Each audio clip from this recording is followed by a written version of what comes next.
The influences of real-world politics and near-future politics of mecha series like Gundam can be seen in the setup of the world. Despite this, the future presented in the game is more grounded than most.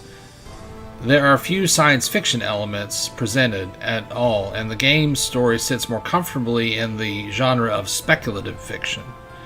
As a fan of science fiction and mecha, I really like the more grounded setting in this case. The world feels like one that could be very close to our own given the certain circumstances unfolding in human history. This, blended with the familiar geography presented, really sells this whole "this could be us" future they were going for.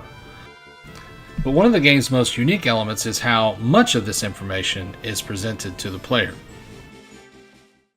This is the network, and you could potentially play through the whole game and only use it a handful of times. However, this simulated World Wide Web gives access to the game's lore and does a lot of the heavy lifting regarding the world building of Front Mission 3.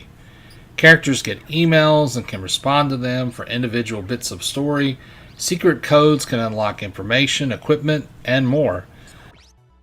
This may seem novel by today's standards, especially with how it is presented, but you have to remember that in the year 2000, the internet looked like this.